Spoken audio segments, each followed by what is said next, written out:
इसमें आपको कैसे समझना है जैसे रिजर्वेशन वाला जो विषय है भारत में वो काफ़ी महत्व का है और इसको हम कॉन्स्टिट्यूशनल लेवल पर भी देख सकते हैं कि संविधान के हिसाब से इसमें क्या क्या कंडीशंस है या फिर इसका होना ज़रूरी क्यों है या इसके होने से किस तरह का जो है फायदा है। वैसे हमारे संविधान बनाने वालों को ये पता था कि हमारा जो सोशल सिस्टम है वो एक जैसा नहीं है। हमारा जो सोशल सिस्टम है अगर हम वैदिक पीरियड से देखेंगे तो काफ़ी ज़्यादा डिवाइडेड हो रखा है। उसके अलावा उसमें वर्ण सिस्टम रहा है तो जातियों का डोमिनेंस है। जातियों के डोमिनेंस के अलावा जो हमारे कल्चरल पर्सपेक्टिव्स हैं जिसमें कई ऐसे कल्चरल पार्ट हैं जिसके कारण जो है कोई पर्टिकुलर कम्युनिटी एजुकेशन को प्रायोरिटी देता है, कोई एजुकेशन को प्रायोरिटी नहीं देता है। इसके कारण जो हमारा सोशल डेवलपमेंट हुआ वो एक जैसा नहीं हुआ। यानी कोई कम्युनिटी एजुकेशनली ठीक है और कोई कम्युनिटी एजुकेशनली बहुत अच्छी नहीं है। साथ में जो वर्ण सिस्टम के कारण कास्ट पैटर्न था उस कास्ट पैटर्न के कारण जो है कुछ जातियां सोसाइटी में डोमिनेंस कैटेगरी में मानी जाती हैं और कुछ जो है इन्फीरियर कैटेगरी में मानी जाती है, क्योंकि जो पहले से जो है सिस्टम चला रहा है कि जो है वर्ण सिस्टम में क्या बोल रहे हैं कि ब्राह्मण होगा, क्षत्रिय होगा, वैश्य होगा और शूद्र होगा। और इन चार में हम देख रहे हैं कि जो तीन ऊपर की हैं ब्राह्मण, क्षत्रिय, वैश्य, वो तो ठीक है, परंतु जो शूद्र हैं उनके लिए बहुत सारे रिस्ट्रिक्शंस हैं। इसीलिए हमारे प्रेजेंट सोसाइटी में कुछ जातियां डोमिनेंस वाली में आ गई हैं और कुछ जातियां कमजोर स्थिति में। और संविधान बनाने वालों ने इन्हीं चीजों को एनालिसिस किया होगा और फिर हमारे बाद के जो प्रोविजंस हैं उनमें जो नए लॉज आते हैं उसमें ये चीजें उभर कर आती हैं कि अगर हमारी सोसाइटी में कोई एजुकेशनली बैकवर्ड है या फिर कोई सोशली बैकवर्ड है तो उनको बराबरी पे लाने के लिए क्या किया जाए, कुछ प्रोविजन किया जाए या उनके लिए कुछ प्रिविलेजेस दी जाए ताकि वो एक सर्टेन टाइम के बाद जो है अच्छी स्थिति में आ जाए। और जिस दिन वो अच्छी स्थिति में आ जाएंगे उस दिन वो प्रिविलेज खत्म कर दी जाएगी, जो प्राथमिकता उनको दी जा रही है वो खत्म कर दी जाएगी। तो ये आर्टिकल जो 16 है हमारा, equality of opportunity in public employment, basic provision तो ये कहता है कि equal opportunity in public employment, हर किसी को चाहे वो समाज में किसी से भी तबके, किसी भी तबके का हो, किसी भी वर्ग का हो, किसी भी समूह का हो, बराबर अवसर मिलना है। आर्टिकल 16 तो नॉर्मली ये कहता है।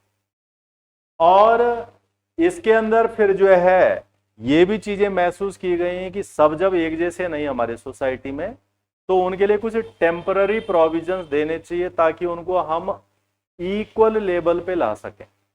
तो आर्टिकल 16(1) के अंदर क्या चीज आ रही है, equal opportunity to all citizens.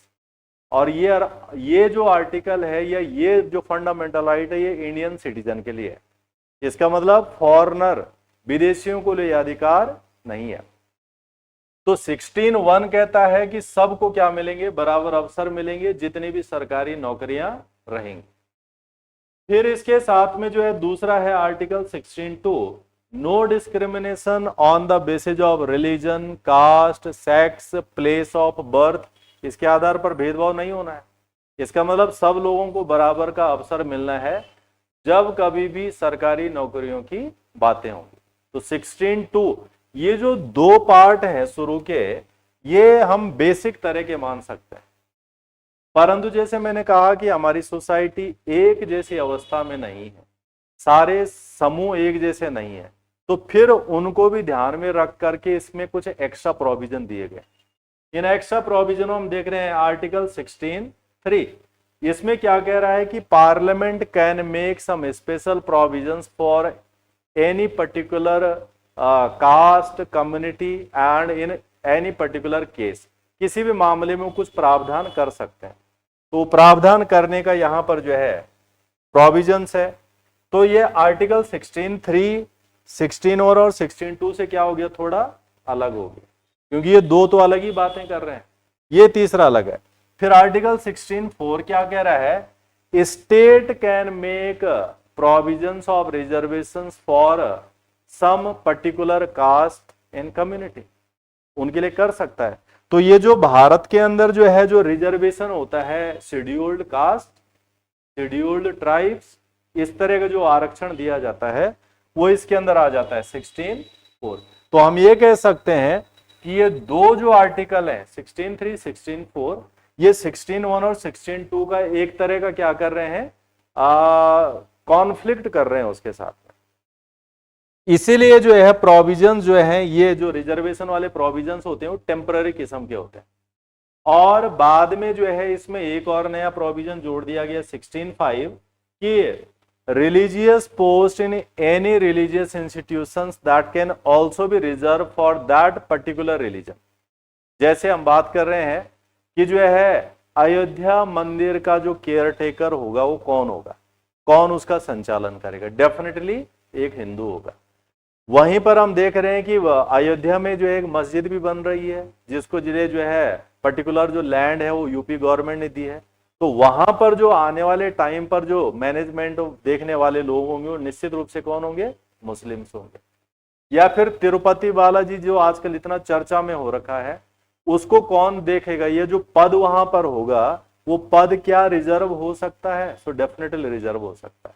तो ये जो है तीन ये एक्स्ट्रा पार्ट है। अब हमने कहा कि ये जो प्रोविजन सबसे पहले आया था रिजर्वेशन का, ये 1950 में जब कॉन्स्टिट्यूशन लागू हुआ था तब कहा गया था कि इनिशियली ये 10 साल के लिए रहेगा शुरुआत में। तो 10 साल के लिए ये प्रोविजन, यानी इसने कहा खत्म होना था 1960। बट ये डिसाइड किसको करना था, पार्लियामेंट को करना था, गवर्नमेंट को करना था। और शायद तब तक ये महसूस हुआ कि ये चीज अभी पूरी हुई नहीं है, इसका मतलब हमारे सोशल सिस्टम एक जैसी स्थिति में नहीं आया है, इसलिए इस चीज को अभी भी कंटिन्यूअस रखा गया और ये चलता जा रहा है। 2020 में 10-10 साल के हिसाब से इसने फिर 20 में खत्म होना था, परंतु फिर इसे 10 साल और बढ़ा दिया, यानी अब 2030 तक रहेगा। बट ये पार्लियामेंट के पास, सरकार के पास पावर है कि इसे खत्म करना चाहें तो वो कर सकते हैं। तो हम ये कह सकते हैं कि जो आर्टिकल 16 है एक्चुअली जो ये कहता है कि equal opportunity in public employment, इसका एक्सेप्शन है एक, और एक्सेप्शन कौन आ जाएगा इसमें, आर्टिकल 16(4), जिसमें किसकी प्रोविजन आ रही है, रिजर्वेशन का। हालांकि ये क्या है, एक तरह का टेम्पररी प्रोविजन है, यानी इसे खत्म किया जा सकता है। तो ये तो हो गया इसका बैकग्राउंड। अब अगर हम इस पे ये जाएं कि भारत में शुरू ही कहां से हुआ था आरक्षण, कहां से स्टार्ट हुआ था, हम इसको देखते हैं कि कुछ इसके बेनिफिट्स हैं तो कुछ इसके डिमेरिट भी हो सकती हैं। जिस तरह से कई बार जो है जातियों का कॉन्फ्लिक्ट हो जाता है भारत के अंदर, या बातें होती हैं ये अपर कास्ट है ये लोअर कास्ट है, तो कहीं कहीं वहां पर भी तो समस्या पैदा करता होगा ये, परंतु फिर भी इसका बैकग्राउंड कहां से आता है। तो जब हम इसका बात करते हैं, इसका बैकग्राउंड पीछे हम देखेंगे, इसमें आर्टिकल जो है 16 के अलावा वो आर्टिकल जो इस तरह का और रिजर्वेशन के बारे में जो है जानकारी देता है और इसके बैकग्राउंड में बात करेंगे, तो उसमें एक आर्टिकल 340 भी है। 340 क्या है, ये बैकवर्ड यानी पिछड़े वर्ग के लिए आरक्षण की बात करता है। एससी के लिए, एसटी के लिए तो सीधे 16(4) के अंदर आ गया, परंतु हमारे सोसाइटी में, हमारे समाज में ऐसे और भी जातियां हैं जो है एससी और एसटी में नहीं है, फिर भी वो पिछड़ी हुई हैं। पिछड़ा हम किससे निर्धारित करेंगे कि कोई बैकवर्ड है, वो डिसाइड किससे होगा, तो इसका डिसीजन होता है दो पार्ट पे। एक, अगर वो कम्युनिटी बाकी औरों की तुलना में एजुकेशनली बैकवर्ड है, यानी वो लोग शिक्षित नहीं है, उनके लोग शिक्षित नहीं है, उन्होंने अच्छी शिक्षा नहीं मिली है एक, और दूसरा सोशली बैकवर्ड है, सामाजिक रूप से। सामाजिक रूप में ना जो हमारा सोसाइटी होता है, तो समाज में एक डोमिनेंस होता है, एक तबका होता है जिसका प्रभाव होता है, जो जिनका एक पूरा का पूरा जो है हिस्से पर जो है नियंत्रण तरह का देखते हैं। अगर इन दो चीजों में कोई समुदाय पीछे है तो हम उसको किसके अंदर ले सकते हैं, बैकवर्ड कम्युनिटीज के अंदर। और फिर उसके लिए भी क्या दिया जा सकता है, रिजर्वेशन। ये जो रिजर्वेशन जो है पिछड़े वर्ग का दिया जाएगा, एक तो एक कास्ट बेस हो सकता है, जाति, और दूसरा कोई ऐसा एरिया भी हो सकता है, क्षेत्र भी हो सकता है जो पूरा पिछड़ा हुआ है। ये इन दो बेसिस पर जो है ये बैकवर्ड का क्या हो सकता है, रिजर्वेशन दिया जा सकता है। इसमें जो है नेशनल कमीशन भी बने हैं, राष्ट्रीय आयोग, और ऐसा कमीशन जो है 1979 में बना था। हालांकि इसका जो डेवलपमेंट था ये हम इंडिपेंडेंस के बाद से देख रहे थे कि वहां पर भी चर्चा होनी शुरू हो गई थी कि पिछड़े वर्ग के लोगों को भी आरक्षण दिया जाए। पिछड़ा जो अनुसूचित जाति और जनजाति नहीं है परंतु और है, ऐसी बातें पीछे से आ गई थी। परंतु इसका जो इनिशियल जो प्रॉपर डेवलपमेंट हुआ कहां से देखते हैं, 1979 से। यहां पर एक आयोग बना था जिसका नाम मंडल आयोग था, बीपी मंडल इसके अध्यक्ष थे। तब भारत में जनता पार्टी की सरकार थी, मोरारजी देसाई, और उसके बाद जो है चौधरी चरण सिंह जो प्रधानमंत्री बने थे। तो उस दौर की बात है। तो मंडल कमीशन बना जिसको ये कहा गया कि पूरे देश में अध्ययन किया जाए और बताओ कि कितनी जातियां हैं भारत के अंदर जो पिछड़ी हुई हैं, जो बैकवर्ड हैं। तो यहां पर जो है 80 में इसकी रिपोर्ट आती है और इस रिपोर्ट में कहा इन्होंने कि 3743 कास्ट ऐसी हैं भारत के अंदर जो पिछड़ी किस्म की हैं, जो बैकवर्ड किस्म की हैं। तो यहां से जो है ये मंडल कमीशन ने इतनी जातियों के बारे में कह दिया था और इस कमीशन ने रिकमेंड किया था कि इन जातियों को आरक्षण दिया जाए, रिजर्वेशन दिया जाए। और रिजर्वेशन जो है करीब करीब 27% रिजर्वेशन इनको देना चाहिए। इन्होंने क्यों कहा 27% देना चाहिए, ये इसलिए कहा कि इतनी कास्ट की जो पॉपुलेशन हो रही थी भारत के अंदर वो लगभग आधा बैठ रही थी, पूरी पॉपुलेशन का आधा पॉपुलेशन इन कास्ट के लोगों की हो रही थी और इसलिए इनको आधा कम से कम रिजर्वेशन देना पड़ा। तो 27% इसने रिकमेंड किया था। तो ये जो है 1990 में बीपी सिंह प्राइम मिनिस्टर बने थे। हालांकि जो है 79 से लेके 80 में रिपोर्ट आ गई। इसके बाद जो है 80 में चुनाव हुआ भारत में और इंदिरा गांधी की गवर्नमेंट आ गई और पीछे जो जनता पार्टी की सरकार थी वो डिसॉल्व हो गई। अब इंदिरा गांधी सरकार यानी जो कांग्रेस की गवर्नमेंट आई थी उसमें कुछ कदम हुआ नहीं इसके लिए और इसलिए बीच में जो है एक गैप सा रहता है। बट 1990 में जो फिर से एक कोलिएशन गवर्नमेंट बनती है और उस कोलिएशन गवर्नमेंट के जो प्राइम मिनिस्टर थे वो बीपी सिंह थे और बीपी सिंह जब प्राइम मिनिस्टर बनते तो ये विषय वापस फिर से आ गया क्योंकि इन्होंने कहा था कि वो इसे लागू करेंगे। हालांकि पूरे देश में ऐसे ओबीसी रिजर्वेशन के लिए विरोध भी हुआ था बाकी जातियों के द्वारा और ये बहुत बड़ा आंदोलन था। इसमें खासकर स्टूडेंट ने, कॉलेज के स्टूडेंट ने पार्टिसिपेट किया था। तो बहुत बड़ा आंदोलन हुआ था और इसका नुकसान भी हुआ था बीपी सिंह को। वो प्राइम मिनिस्टर एक ही साल रहे, उसके बाद उनकी दोबारा राजनीति उभर नहीं पाई थी। तो यहां से जो है फिर 1991 में बीपी सिंह की सरकार एक साल में चली गई थी। 1991 में फिर से जो है कांग्रेस की गवर्नमेंट आती है और PV Narasimha Rao prime minister बनते हैं। तो PV Narasimha Rao prime minister बन गए और इसके बाद जो है इसको जब लागू करने की बात आती है तो ये मामला कहां चला गया था, सुप्रीम कोर्ट। सुप्रीम कोर्ट में ये मामला चला गया था तो अब सरकार भी इसे कुछ नहीं कर सकती। फाइनली सारी चीजों के बाद सुप्रीम कोर्ट ने कहा कि भारत में ओबीसी का आरक्षण लागू किया जा सकता है और तब सुप्रीम कोर्ट के ऑर्डर के बाद 1992 में जो है ये रिजर्वेशन वाला आस्पेक्ट है। बट इसमें जो है एक चीज आई थी, ये इंदिरा साहनी का केस है। इस केस में सुप्रीम कोर्ट ने एक पैरामीटर बताया था कि कितना रिजर्वेशन लोगों को दिया जा सकता है और उसमें बाकी लोग प्रभावित नहीं होने थे। तो ये Indira Sahni versus union of India का केस है जिसमें सुप्रीम कोर्ट ने कहा था कि जितना भी रिजर्वेशन टोटल दिया जाता है सरकार के द्वारा, जिसमें एससी है, एसटी है, ओबीसी और बाकी औरों को भी दिया, ये टोटल सीट जितनी भी होंगी उनका 50% से ऊपर नहीं होना चाहिए।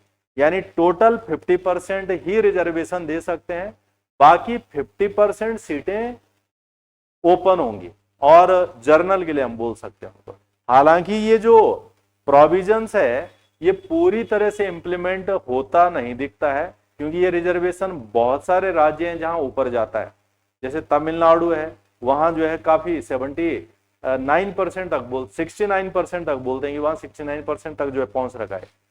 यहां पर भी जो है कई बार गया है, जब से EWS 2019 से इकोनॉमिकली वीकर सेक्शन ऐड हुआ है, तो वो मामला भी सुप्रीम कोर्ट गया था और फिर सुप्रीम कोर्ट ने पूछा था सरकार से कि क्या ये 10% जो बाकी 50% उसके साथ ऐड हुआ है, तो फिर उस पर सरकार ने कहा था कि नहीं नहीं ये उससे अलग है। अलग इसलिए है क्योंकि ये रिजर्वेशन कहीं और से जोड़कर नहीं, बल्कि जो जर्नल वाली सीटें हैं उन्हीं जर्नल वाली सीटों में से जर्नल के ही लोगों को जो इकोनॉमिकली क्या है कमजोर हैं उनको दे दी गई हैं। तो ये हमने बाहर वालों को कुछ नहीं दिया है, ना SC से लिया है ना SC कुछ नहीं किया है, बल्कि जो जर्नल है उन्हीं में से कुछ जर्नल जो इकोनॉमिकली कमजोर हैं उनको दे दिया है, तो इसलिए इसको प्लस नहीं माना गया उसके साथ में।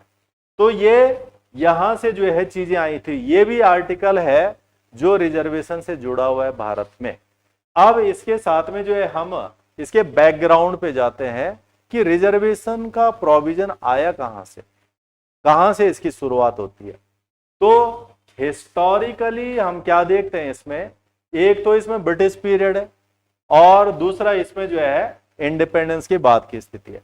तो ब्रिटिश पीरियड में क्या होता है, इसमें ब्रिटिश पीरियड में पहला व्यक्ति जिसने जो है रिजर्वेशन के ऊपर जो है बातें की थी या उसको लाने के प्रोविजन लाए थे, ये था William Hunter and Jyotirao Phule 1882 में। इन्होंने कास्ट बेस रिजर्वेशन की बात की थी। और क्योंकि इन्होंने कास्ट बेस, ज्योतिबा फुले को जो है हम सोशल रिफॉर्मर बोलते हैं, समाज सुधारक बोलते हैं, और ये जो विलियम हंटर थे ये भी इसी तरह की सोच वाले थे। तो इनका ये मानना था कि भारत में जितने लोग हैं और ये जो तमाम लोग हैं ये किस में बटे हुए हैं, कास्ट में। इन कास्ट में जो है कास्ट के कारण इसमें बैकवर्डनेस है, पिछड़ापन है इनके अंदर। और आज भी हम देखते हैं कि बहुत सारा जो है सोशल सिस्टम हमारा कास्ट से डिसाइडेड रहता है। तो इसलिए इन्होंने कहा था कि जाति आधारित क्या होनी चाहिए भारत में, आरक्षण। ये इनिशियली फेज हम बोल सकते हैं। इसके बाद जो है 1932 में जो है कम्युनल अवार्ड की बातें आई थी। कम्युनल अवार्ड, ये कम्युनल अवार्ड क्या था, ब्रिटेन के प्राइम मिनिस्टर थे रैमसे मैकडोनाल्ड, और इन्होंने जो है ये कम्युनल अवार्ड का अनाउंसमेंट किया था।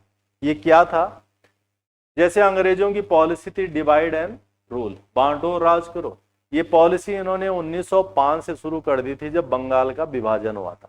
तब तो इन्होंने जाति पर बांटा था भारत को, सॉरी धर्म पे बांटा था। जैसे हिंदू और मुसलमान को कैसे तोड़ना है, उन्हें अलग अलग कैसे करना है ताकि अंग्रेजों को भारत में शासन करने में क्या रहे, आसानी। तो इन्होंने जो है बंगाल का विभाजन किया और वहां हिंदू और मुसलमानों के बीच में एक दरार पैदा कर दी। वहीं से हम शुरुआत मानते हैं डिवाइड एंड रूल की पॉलिसी को, बांटो और राज करो। फिर 1909 में इन्होंने जो है कम्युनल इलेक्टोरल सिस्टम शुरू किया था, सांप्रदायिक चुनाव प्रणाली, जिसमें इन्होंने धर्म के आधार पर चुनाव की व्यवस्था शुरुआत की थी। तो हिंदू मुसलमान डिवीजन हो गया, रिलीजन के आधार पर। अब ये कास्ट के अंदर, हिंदुओं के अंदर जो है डिवीजन चाहते थे कि हम हिंदुओं को कैसे ब्रेकअप करें। उसके लिए जो है 1932 में इन्होंने ये जो है कास्ट बेस्ड इलेक्टोरल सिस्टम शुरू करने की बातें की थी।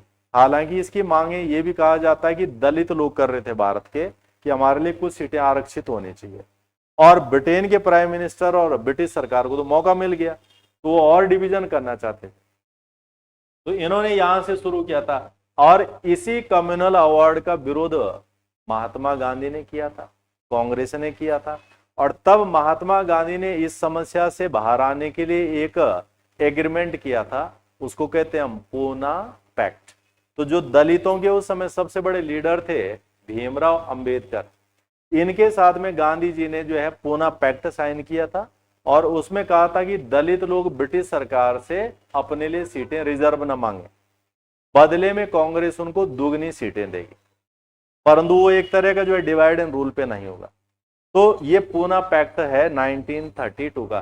तो हम इसको हिस्टोरिकल बैकग्राउंड यहां से देख सकते हैं। इंडिपेंडेंस के बाद क्या स्थिति होती है, स्वतंत्रता के बाद ये जो रिजर्वेशन है तो एससी और एसटी के लिए तो सीधा आ गया है रिजर्वेशन, वो इंडिपेंडेंस के तुरंत बाद आ गया था। इसके बाद जो है ओबीसी के लिए दिया गया अदर बैकवर्ड 1991 से मंडल कमीशन के बाद ये भी आ गया। उसके अलावा जो है ये जो रिजर्वेशन था ये इस तरह से चला, और फिर आप देखते हैं कि जो पार्लियामेंट के स्केल पे जो और रिजर्वेशन दिया गया है वो 2019 से एक और रिजर्वेशन आ गया है जिसको हम EWS के नाम से जानते हैं। तो ये इंडिपेंडेंस के बाद के डेवलपमेंट जाने जाएंगे, और इंडिपेंडेंस से पहले के ये इसका हिस्टोरिकल बैकग्राउंड है कि कैसे भारत में आरक्षण की शुरुआत होती है, और इसका जो है हम प्रभाव अलग अलग स्वरूप से देखते हैं। इसमें कुछ केस भी हैं जो रिजर्वेशन से जुड़े हैं। तो इसमें कौन सा केस है जो आरक्षण से जुड़े हुए हैं? पहला इंपॉर्टेंट जो है इंदिरा साहनी वाला केस है 1992 का, और इस केस में क्या हुआ था कि जो ओबीसी को 27% आरक्षण देना है वो दे सकते हैं या नहीं दे सकते हैं। तो कोर्ट ने कहा देने के लिए तो दे सकते हैं, परंतु वो टोटल रिजर्वेशन से में 50% से ऊपर नहीं जा सकता, यानी जितना भी देना है दो, परंतु 50 से ऊपर नहीं जा सकता है।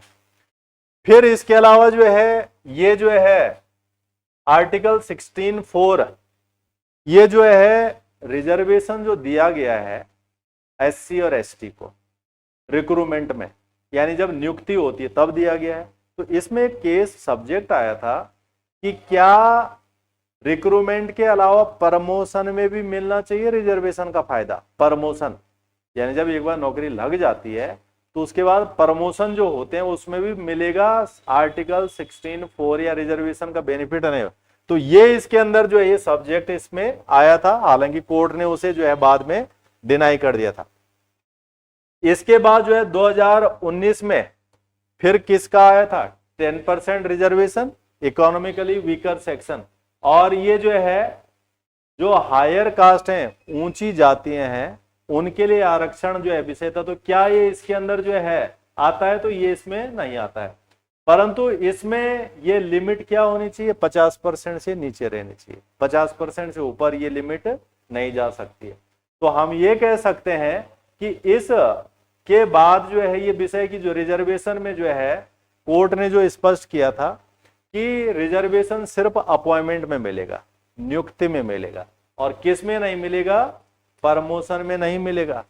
प्रमोशन में जो है रिजर्वेशन का कोई बेनिफिट्स नहीं रहेगा। और इसके बाद जो है ये सब्जेक्ट एक इसमें भी जो है डिफाइन हुआ था क्रीमी लेयर वाला, कि क्रीमी लेयर क्या होती है। यानी जैसे ये जो ओबीसी वाले होते हैं, तो क्या ओबीसी में सबको मिलेगा आरक्षण? नहीं मिलेगा, बल्कि इसमें क्या बताया गया है कि क्रीमी लेयर का कंसेप्ट है। क्रीमी लेयर का मतलब यह है कि जिन लोगों की आर्थिक स्थिति ठीक है, इकोनॉमिकल कंडीशन ठीक है, उन्हें जो है ये फायदा नहीं मिलेगा। और अभी सुप्रीम कोर्ट ने ये विषय 2024 में किसके लिए भी बताया है? एससी और एसटी के लिए। तो एससी और एसटी के लिए सुप्रीम कोर्ट ने ये कहा है कि जो लोग इकोनॉमिकली अच्छे हो चुके हैं, आर्थिक रूप से अच्छे हो चुके हैं, वो जो है इसका रिजर्वेशन का फायदा न लें। और ये फायदा किसको दिया जाना चाहिए? निचले तबके को जो अभी भी कमजोर हैं, शेड्यूल कास्ट और शेड्यूल ट्राइब्स में। इसकी शुरुआत जो है पंजाब से होती है कि पंजाब सरकार ने क्या किया, ऐसा डिवीजन किया, उसने सब कैटेगरियां बढ़ाई। सब कैटेगरियों में उन्होंने वाल्मीकि और कुछ लोगों को कहा कि ये बिल्कुल कमजोर हैं, इनको मिलना चाहिए। तो इसी को चैलेंज किया था सुप्रीम कोर्ट में। फिर सुप्रीम कोर्ट ने भी इसको स्पष्ट किया कि ये सब कैटेगरियां दी जा सकती हैं और ये गलत नहीं है। हालांकि जो सरकार का रवैया है प्रेजेंट में, पॉलिटिकल पार्टियों का रवैया है, वो ये कह रहे हैं कि नहीं सब कैटेगरी नहीं होना चाहिए, सबको मिलना चाहिए A to Z को। परंतु कानूनी पहलू में ये बताया जा रहा है कि इसमें सब कैटेगरियां हो सकती हैं। तो 2017 में जो है इसके लिए जो लिमिट थी, ये लिमिट अलग अलग रही है, पीछे कभी 4 लाख भी थी, 2.5 लाख भी थी, यहां जो है ये 8 लाख तक आ गई थी। और जो EWS होता है, इकोनॉमिकली वीकर सेक्शन, उसमें भी 8 लाख की लिमिट है कि अगर कोई 8 लाख से नीचे कमा रहा है तो जो है EWS के अंदर आ जाएगा, उससे ऊपर कमा रहा है तो नहीं आएगा। तो ये जो है रिजर्वेशन का जो है पार्ट इसके अंदर जो है हम देख सकते हैं। इसके अलावा जो है कॉन्स्टिट्यूशनल प्रोविजन आर्टिकल 16 के अंदर और क्या क्या है। आर्टिकल 16 में reservation for SC and ST in centre and state, ये दिया जा सकता है एक। दूसरा जो है, दूसरा आर्टिकल जो रिजर्वेशन से जुड़ा हुआ है, आर्टिकल 15 सबसेक्शन 4 और आर्टिकल 16 सबसेक्शन 4, ये दोनों के दोनों इंपॉर्टेंट आर्टिकल हैं जो केंद्र और राज्यों को आरक्षण देने के लिए जो है पावर देते हैं, और ये रिजर्वेशन इनके लिए जो है हो सकता है। इसके अलावा जो है हमने बाद में इसमें 77 कॉन्स्टिट्यूशनल अमेंडमेंट 1995 हुआ था, उसके द्वारा हमने आर्टिकल 16(4)A और ऐड किया इसके अंदर। और इसमें जो है कहा कि रिजर्वेशन इन प्रमोशन, ये हमने बाद में ऐड किया, पहले तो नहीं था, पहले तो कोर्ट कह रहा है कि प्रमोशन नहीं दिया जाएगा, बड़ी हमने बाद में किया था। फिर इसके अंदर जो है 85th कॉन्स्टिट्यूशनल अमेंडमेंट एक्ट 2001, इसमें हमने सीनियरिटी इन प्रमोशन, जब प्रमोशन होगा तो उसमें सीनियरिटी को प्रायोरिटी में रखा जाएगा, यानी जो ज्यादा सीनियर है उनको प्रायोरिटी में रखा जाएगा। इसके अलावा जो है इसमें आर्टिकल 243D, ये पंचायतों में रिजर्वेशन को बताता है। पंचायतों में रिजर्वेशन होता है तो ये भी रिजर्वेशन वाली चीजें हैं कि जो है पंचायतों में 1/3 सीट किसके लिए आरक्षित होती है, महिलाओं के लिए।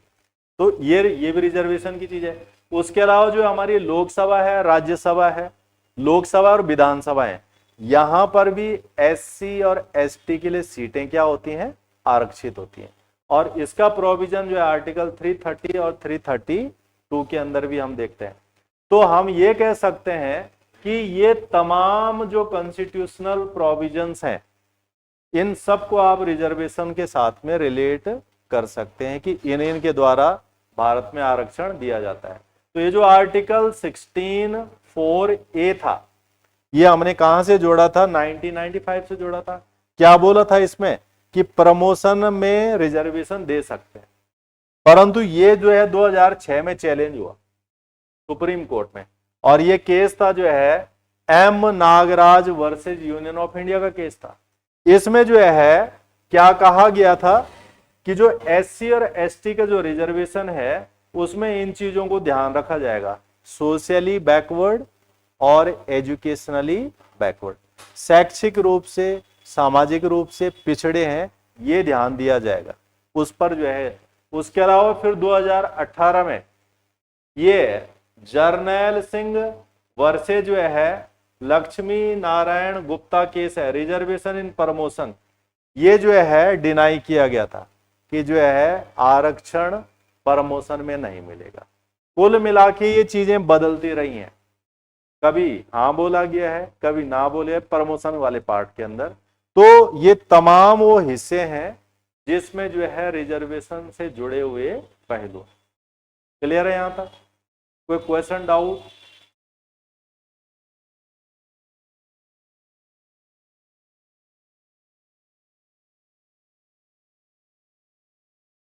इन जातियों की जो टोटल जनसंख्या बैठ रही है वो टोटल पॉपुलेशन का 52% है और उसका आधा 27%।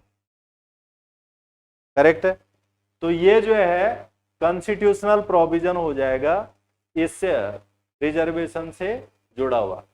अब जब हम रिजर्वेशन की बात करते हैं तो इसके हम और पहलुओं पर भी जा सकते हैं कि जो है कहां कहां है, क्या है। तो जैसे जो है ये हमारा जो आर्टिकल 14 to 18 के बीच में जो फंडामेंटल राइट है, जिसे हम राइट टू इक्वालिटी बोलते हैं, वो इक्वालिटी यानी हर तरह से समानता लाने के लिए बना हुआ अधिकार है। और इसमें जो है जो अनटचेबिलिटी है वो भी जो है इसी से जुड़ा हुआ हिस्सा है, शेड्यूल कास्ट से जुड़ा हुआ हिस्सा है। तो इसके लिए आर्टिकल 17 प्रोविजन करता है। तो इसमें हम क्या देखते हैं, एबोलिशन ऑफ अनटचेबिलिटी, छुआछूत का अंत।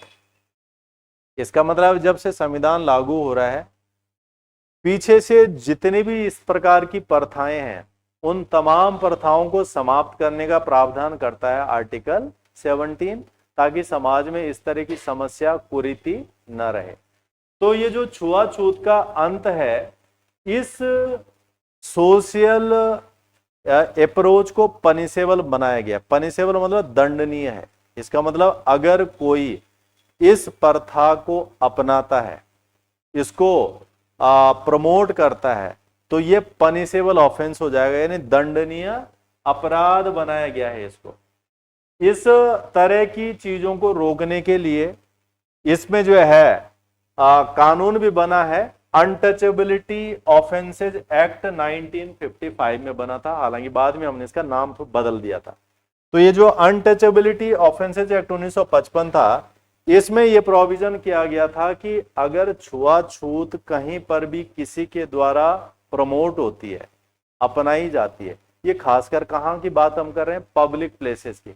घर के अंदर सरकार कोई कानून लागू नहीं करवा सकती कि तुम घर के अंदर किसी को क्यों नहीं आने दे रहे हो, पर जब पब्लिक प्लेसेस की बातें होंगी, सार्वजनिक स्थलों की बातें होंगी, तब वहां पर एक कानून आ जाएगा। तो इसमें जो है, इसके लिए जो है इसको अपराध बनाया गया इसे, अगर कोई ऐसा करता है। बाद में हमने 1976 में इस कानून का नाम बदला और तब कर दिया इसको the protection of civil rights act. ये 1976 में हमने इसका नाम बदला था। इसमें जो है 2 आर्टिकल जुड़े हुए हैं आर्टिकल 17 से। पहला आर्टिकल है abolition of untouchability, article 17 subsection 1 की जो है छुआछूत समाप्त कर दी जाती है, या समाप्त की गई है, यानी इसको नहीं मानेंगे। और दूसरा इसमें article 72, it is a punishable offence. अगर कोई छुआछूत करता है तो उसे दंड मिलेगा, और दंड किसके अंदर मिलेगा, ये जो कानून बना है। क्योंकि हमारे कॉन्स्टिट्यूशन में तो सिर्फ क्या होता है, प्रावधान होता है। उस प्रावधान के बेसिस पर पार्लियामेंट क्या करती है, लॉ बनाती है, और फिर उस लॉ के अंदर सारे दंड के प्रावधानों को स्पष्ट कर दिया जाता है। तो आर्टिकल 17 सबसेक्शन 2 ये बताती है, इसमें यह भी कहा गया है कि इसमें जो दंड हो सकता है प्राइमरली, ये 5 साल की सजा हो सकती है, या फिर 500 रुपए जुर्माना हो सकता है, या फिर दोनों चीजें हो सकती हैं, दोनों की दोनों चीजें। और अगर कोई आदमी इस कानून के अंदर पनिश हुआ है, दंडित हुआ है, तो फिर उसके लिए कुछ और भी समस्या है। और समस्या क्या है कि such person remain disqualified for elections to the parliament and state, यानी ऐसा आदमी चुनाव नहीं लड़ पाएगा। अगर किसी को इस प्रकार के कानून के अंतर्गत दंडित किया गया है, तो फिर उसे जो है इस तरह के चुनाव लड़ने का जो है से रोका जाएगा। तो हम ये कह सकते हैं कि ये जो आर्टिकल 17 है अनटचेबिलिटी वाला, आर्टिकल 23 और 24 है, ये जो है प्रोहिबिशन अगेंस्ट एक्सप्लॉयटेशन, शोषण के विरुद्ध अधिकार है हमारा। ये 3 ऐसे आर्टिकल्स हैं कि अगर इनका किसी ने उल्लंघन किया, इवन फंडामेंटल राइट्स हमारे पास किसके खिलाफ होते हैं, राज्य के खिलाफ, सरकारों के खिलाफ होते हैं, बट ये 3 आर्टिकल ऐसे हैं जो सरकार के खिलाफ के अलावा हमारे पास या इन समुदायों के पास इंडिविजुअलों के खिलाफ भी हैं, कि अगर किसी ने उनका छुआछूत उनके साथ कर दी तो उसको दंडित करवाया जा सकता है, या फिर सरकार इसके लिए कानून बनाकर ऐसे लोगों को दंडित कर सकती है जो इस तरह की प्रथाओं को लाते हैं या अपनाते हैं पब्लिक एरिना में, सार्वजनिक स्थलों पे। तो राज्य जो है इसमें एक्शन लेगा, स्टेट, और किसके खिलाफ लेगा, प्राइवेट इंडिविजुअल के खिलाफ। तो ये हम आर्टिकल 17 के प्रोविजन को देख सकते हैं कि आर्टिकल 17 इसमें अनटचेबिलिटी, छुआछूत। तो आप ये मान लीजिए कि ये छुआछूत जो कहां से शुरू हुई थी? प्राचीन काल से, यानी वैदिक काल से। जब क्या चीजें शुरू हुई थी? वर्ण सिस्टम। वर्ण सिस्टम का उल्लेख हमारे वेदों में है, और वेदों में जो है ऋग्वेद है। ऋग्वेद का 10वां मंडल है, 10th लास्ट मंडल है। उस मंडल में बताया गया है कि वर्ण सिस्टम क्या है। ब्राह्मण, क्षत्रिय, वैश्य, शूद्र, ये वर्ण सिस्टम आया। इस वर्ण सिस्टम में छुआछूत किसके साथ की जाती थी? जो सबसे चौथा वर्ण था, यानी शूद्र। तो हम कह सकते हैं कि ये जो प्रॉब्लम हमने 1950 में संविधान लागू करने के बाद शुरू की, ये इतनी पीछे की प्रॉब्लम है, और समय के साथ ये बदलती चलेगी, होती चलेगी। और आज हमारे पास इसमें अलग अलग एरिया से क्या आ सकते हैं? क्वेश्चन। स्पष्ट है? यहां से कोई क्वेश्चन, डाउट, कंफ्यूजन वो पूछ लीजिए। कुछ पूछना है इसमें? क्या? हाँ, कानूनी रूप से नहीं रोक सकता है किसी को। कानूनी रूप से का मतलब यह है कि जैसे जो है छुआछूत है।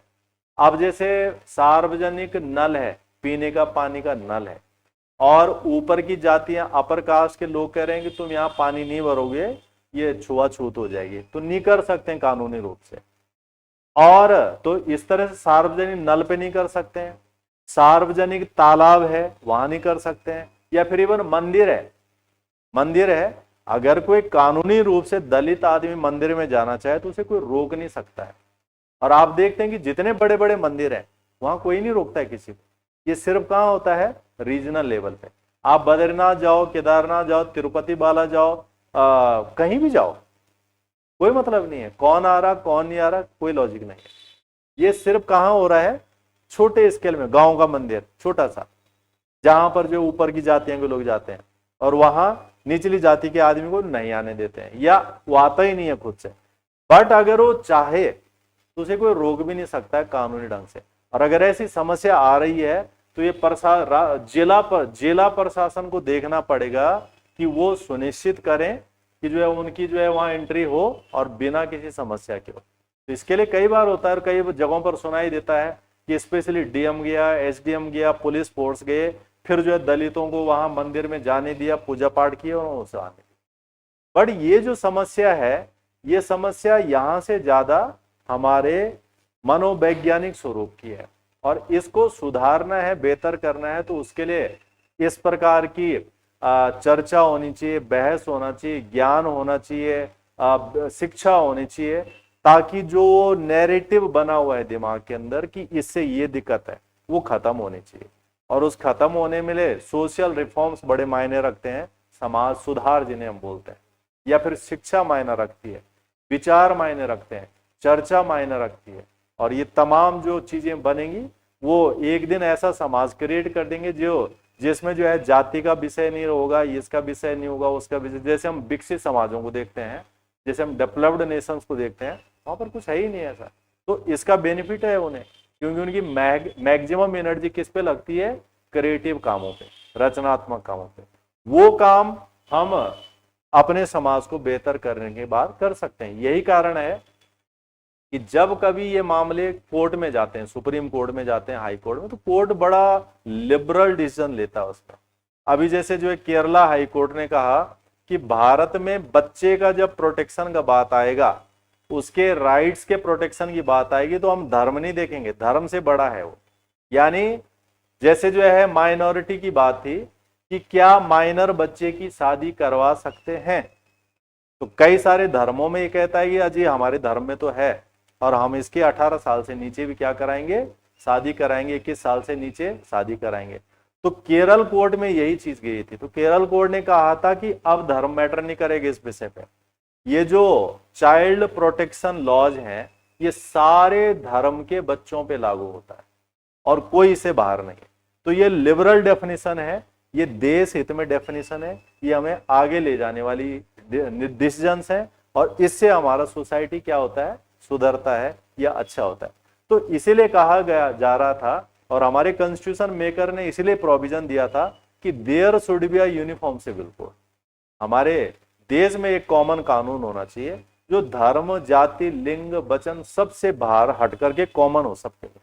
उससे क्या बेनिफिट होना था, हमारे को सुधार होना था। जैसे क्या है, जो हमारे जिनको हम सुपरस्टिशंस बोलते हैं या कुप्रथा बोलते हैं या अंधविश्वास बोलते हैं, जैसे सती सिस्टम था, इस सती सिस्टम ये हिंदुओं में था, तो इसका नुकसान भी किसको हुआ होगा, हिंदुओं को।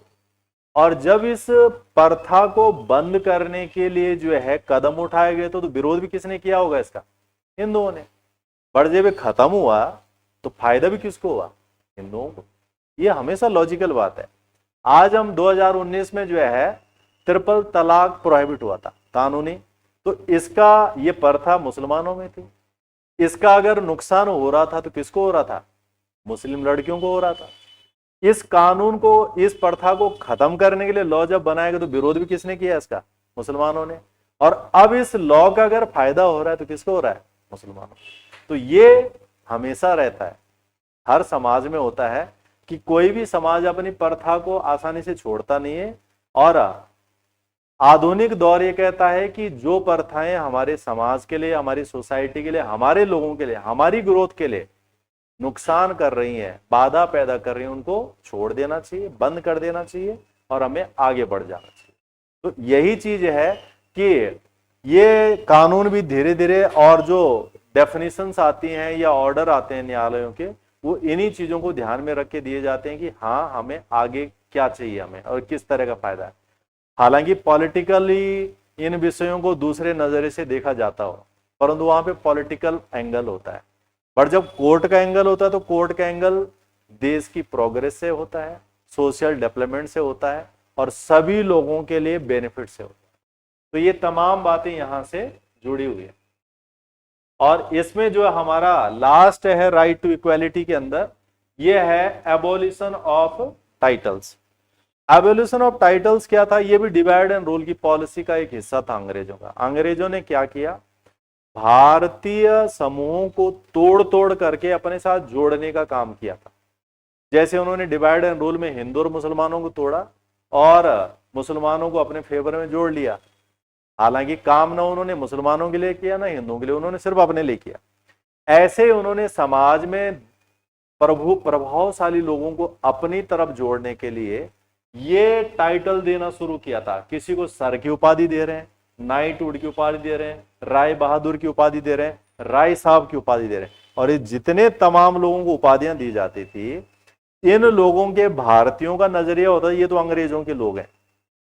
इसका मतलब एक समाज में एक लीडर का रोल बहुत महत्वपूर्ण होता है। अगर एक लीडर मर जाता है तो पूरी सेना में भगदड़ मच जाती है और सेना हार जाते हैं। एक राजा मर जाए, एक सेनापति मर जाए, तो समाज में ऐसे जो प्रबुद्ध लोग होते हैं, सजग लोग होते हैं, प्रभावशाली लोग होते हैं, अगर वो अपने समूह का नेतृत्व करने की जगह पर दूसरी तरफ चले जाएं तो पूरा समूह क्या हो जाएगा, लीडरलेस, कुछ नहीं कर पाएंगे। भीड़ से नहीं होता है, लीडर से ही होता है। तो ऐसी पॉलिसी अंग्रेजों की थी। तो अंग्रेजों ने बांटने के इरादे से ही किया था। फिर इंडिपेंडेंस के बाद ये चीज महसूस हुई, ये जो टाइटल्स हैं, उपाधियां देने की प्रथा, ये बंद होनी चाहिए ताकि हमारी सोसाइटी, हमारा समाज डिवाइडेड ना हो और बटे ना और अलग अलग टुकड़ों में ना रहे। फिर हमारी यूनिटी में जो है दिक्कत आ जाएगी। तो इसके लिए जो है आर्टिकल 18 ऐड कर दिया गया, उपाधियां बंद। हालांकि इसमें कुछ एरिया में उपाधियां अब भी दी जाती हैं, 2 क्षेत्रों में। तो इसमें आर्टिकल 18 सबसेक्शन 1 में क्या है कि स्टेट पर ही बैन लगाया गया है, प्रतिबंध लगा। स्टेट का मतलब देश पे, कि देश ही क्या नहीं देगा, उपाधियां ही नहीं देगा। यानी पहले कौन देता था, ब्रिटिश सरकार देती थी, अब भारत सरकार नहीं दे सकती है। तो एक तो स्टेट पे बैन लग गया यहां से 18 सबसेक्शन 1। दूसरा क्या कह रहा है, सिटीजन्स पे लगा ban, prohibition on a citizen, यानी नागरिक नहीं ले सकता, ऐसी उपाधियां नहीं लेगा। ये 18(2) के अंदर दिया गया है। तीसरा क्या है, a foreigner holding a post in India can also not take such titles. ऐसा कोई भी विदेशी व्यक्ति जो है तो विदेशी परंतु रह कहां रहा है, भारत में, और भारत में उसके पास क्या है, कोई पब्लिक पोस्ट है। पब्लिक पोस्ट का मतलब हम ये कह सकते हैं कि जैसे जो है राजदूत हैं, एम्बेसडर्स हैं तो अमेरिका, जर्मनी, फ्रांस, जर्मनी, पता नहीं किसके, पूरे 192 देशों के ना वो होंगे, हमारे यहाँ है। अब जिस दौरान ये भारत में है, उस दौरान अगर इन्हें किसी दूसरी जगह के द्वारा इनको टाइटल मिलता है तो ये बिना प्रेसिडेंट की परमिशन के भारत में रहते उसे ग्रहण नहीं कर सकते। हाँ, ये अपने देश में जाएं, वहां जाके कुछ भी करें, परंतु जब तक भारत में है तब तक के लिए बैन है। तो ये जो है आर्टिकल 18 सबसेक्शन 3 में कहा गया। और फिर है आर्टिकल 18(4), नो सिटीजन और a foreigner holding any office of profit any take such, कोई भी भारतीय, कोई भी विदेशी जो किसी लाभ के पद पर है, लाभ का मतलब सरकारी पद पर है, वो जो है ऐसे टाइटल्स ले ही नहीं सकता है, चाहे वो जो है कहीं पर भी रह रहा हो, जो ऑफिस ऑफ प्रॉफिट की कैटेगरी में आता है, लाभ के पद, सरकारी पद हम उन्हें बोलते हैं। तो article 18(1) subsection 1, subsection 2, subsection 3, subsection 4 ये है, ये चारों अलग अलग तरह के डेफिनेशन दे रहे हैं इसमें। परंतु इसमें जो है कुछ एक्सेप्शन भी है, अपवाद भी है। अपवाद क्या है, हमने इसमें जो है 2 एरिया छोड़ रखे हैं कि 2 एरिया में टाइटल दिए जा सकते हैं। जैसे जो है सैन्य क्षेत्र में, मिलिट्री में, वहां टाइटल दे सकते हैं। जैसे हम देखते हैं कर्नल, ब्रिगेडियर, जर्नल, कैप्टन, ये सारे टाइटल्स तो हैं, तो यहां दे सकते हैं। दूसरा है एकेडमीज, शिक्षा के क्षेत्र, शिक्षा में जैसे हम कहते हैं लेक्चरर, प्रोफेसर, रीडर, ये भी तो टाइटल्स ही हैं। तो ये 2 एरिया छोड़ रखे हैं क्योंकि इनमें यह कहा गया है कि यहां पर इनकी जरूरत है, बट इन्हें कोई वैसा नहीं देता है, कोई अवार्ड नहीं करता, ये मिलते हैं। जैसे जो है हम डिफेंस में देखेंगे कि उसे जो है उसकी क्वालिफिकेशन और बाकी सारी चीजों के बेस पे एक पोस्ट मिलती है, फिर प्रमोशन होता रहता है, तो एक हायरार्की क्रिएट हो जाती है वहां से, पद सोपान क्रम, और वहां के लिए वो जरूरी है, नहीं तो वो सिस्टम, वो ऑर्गेनाइजेशन बच नहीं पाएगा। तो 2 एरिया है। अब इसमें एक सब्जेक्ट ये भी आता है कि क्या भारत रत्न इसका वायलेशन है। तो भारत रत्न वगैरह ये इंडिपेंडेंस के तुरंत बाद तो नहीं दिए गए थे, ये 1954 से शुरू हुए थे। तो जब 1954 से शुरू हुए थे तो भारत में 4 हाईएस्ट सिविलियन अवार्ड है, भारत रत्न, पद्म विभूषण, पद्म भूषण और चौथा है पद्म श्री। जब इन पुरस्कारों को देते हैं तो ये लोग अपने नाम से पहले इनका नाम लगता है। अगर हमने किसी को भारत रत्न दे रखा है तो हम कहते हैं कि भारत रत्न सचिन तेंदुलकर, तो उसके नाम से पहले टाइटल आ गया। भारत रत्न अटल बिहारी वाजपेयी, तो ये टाइटल आ गया। तो इसमें क्या ये आर्टिकल 18 का वायलेशन है? तो इसमें ये कहा गया कि ये जो पुरस्कार दिए जाते हैं ये इन लोगों के लाइफ टाइम कंट्रीब्यूशन जो इन्होंने देश को दिया है उसके आधार पर दिए जाते हैं, और ये रिकॉग्नाइजेशन है एक तरह का, यानी इन्होंने क्या कंट्रीब्यूशन देश को दिया, समाज को दिया, उसका एक तरह का ये ऑनर है। ये तो ये कोई टाइटल नहीं है, इसलिए इनको टाइटल नहीं बोलते हैं, यानी उपाधियां नहीं बोलते हैं इनको, उपाधियों में नहीं मानी जाते हैं इनको, और इसलिए इसका वायलेशन नहीं है। तो ये जो है सारा हिस्सा आता है इसमें हमारा, और इसको हम कहते हैं राइट टू इक्वालिटी, यानी समानता का अधिकार।